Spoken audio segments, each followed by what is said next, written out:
Good morning, everyone. We're here today for the next installment of our Female Executive Interview Series, and we're welcomed by Alexandra Cerruti. Hello. Hi, John. Thanks for having me. It's our pleasure. Alexandra is a highly decorated professional who originally comes from France, and she's now based here in Singapore. She's the head of client services based in Singapore, looking after the Asia Pacific region for a strategic brand design agency called Design Bridge, which is highly awarded and famous for its storytelling. A couple questions, let's get right into it. But if you could think of one thing that you've learned which you would not have believed 6 months ago, what would that be? The whole working from home. I'm really amazed with the agility and the resilience of all my colleagues. What we've been able to deliver and achieve through remote working is absolutely mind-blowing.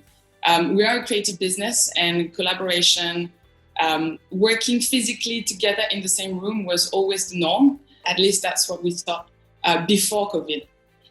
So there was a lot of nervousness about working from home, and I think going through this very, disruptive times, yet the quality of the work has not been affected at all. So that's a really good achievement. I think we also managed to develop new skills like listening skills. We've also improved a lot on our meeting efficiency. We even thinking about organizing online workshops with our clients, which we would have never thought of 6 months ago. So yeah, we're all very proud of these collective achievements. Answer this question. Fill in the blank and then answer the question. My hometown is, and that's important to me because... My hometown is very far away from here, probably like 11,000 kilometers away from Singapore.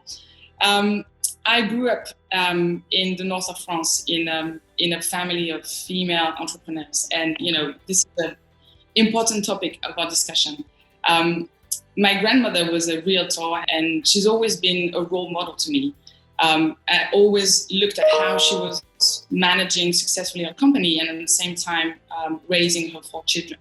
I belong to a family of strong female characters. Both my mom and her 2 sisters were also business owners. I guess I'm the only one who hasn't set up a business yet, but I do foster that mindset of entrepreneurship, and I try to inject that passion and energy in everything I do. What energizes you? That combination of being intellectually stimulated when it's brought by a group of very talented people. And that's how we work, and that's the luck that I have working at Design Bridge. As I said before, our way of working is very collaborative and also inclusive. Everyone's got space and a voice, and that voice is equally heard in meetings, creative reviews, brainstorming, or even our meetings with our clients. So I'm always very amazed what a well-formed team is able to put together. My specific role at Design Bridge is it's like a conductor. So I can't design a logo or packaging. I can't write like a full brand strategy, but I will commit myself to understand every single aspect of it, so I can provide the team with the best framework for them to succeed in and to perform at their best. Along the way, because you've had a lot of success in your journey, what, if anything, have you had to sacrifice? I like your question, John, and I'm not sure you would have put it the same way talking to a male professional, but I think you're right. Unconsciously, one always thinks that women have to make some sacrifices to progress professionally. And I'm very grateful to work for this inclusive organization that would give always equal chance to all. So to give you an example, 3 out of our 4 current managing directors across the Design Bridge studios worldwide are female. Okay. And half of our most senior level creative directors are also women. This is something that we need to make even more of that. But I think flexible working arrangements are becoming the norm.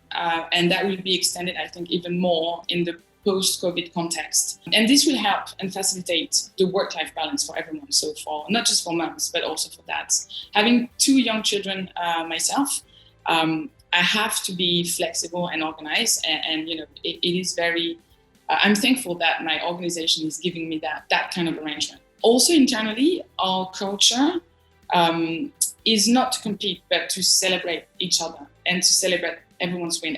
And I think the power of the culture is really important in someone's career, but also, personal fulfillment. As women in leadership roles, I think we've got that responsibility to ensure that interactions and communications between colleagues, but also with our clients, are equally on the same tone, manner, and behavior. And I think, actions really matter here, more than words.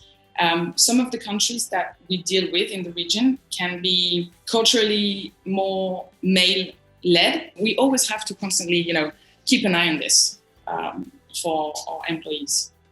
How do you engage with and then empower others? I think at the beginning of everything is building a relationship that will be based on trust. I have your back kind of spirit. It is critical to give space to team members so that they can really unleash their potential. But at the same time, we have to ensure that they are guided along the way. And at Zenbridge, the culture of feedback is really critical because it helps creating a positive and mindful environment for people to progress and give their best in their day-to-day. We also spend a lot of time on mentorship, and I think, again, that is critical. Also to younger female team members, and I try to dedicate some time on this. The number of women in creative leadership position in the industry is known to be really, really low. The figures that we have in mind is that probably 70% of graphic students are women, but only around 10% or 11% of them will become creative directors. There's a huge gap. We are working actively really to rebalance this because it's not right at the moment. In your journey, again, personal or professional, which woman has inspired you the most and why? I am very grateful to work by successful and inspiring female leaders since I started my career.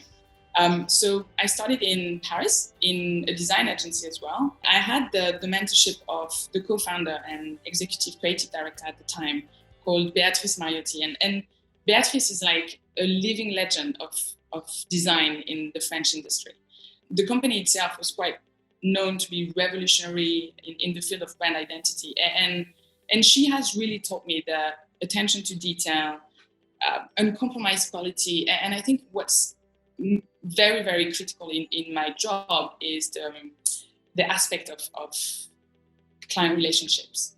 I think our role as employer in the design industry is to make sure that we can create that positive and supportive environment for women to collaborate, foster their career development, and we need to make sure that we empower them. Having been guided myself by various talented female mentors, I think has really shaped the way I envision my career, and it's pushed me to pursue my ambitions. So, when you are in a junior position, I think it makes a difference and it can help to be inspired by another female person or female leader, because that's how you will get that confidence to pursue your career ambition, and I'll always be grateful for that, really. Fantastic. Across Paris, across Singapore, and now across all of Asia, you've been inspired by many female leaders, and now you are a female leader who has a chance to give back to so many. So thank you for sharing your story today.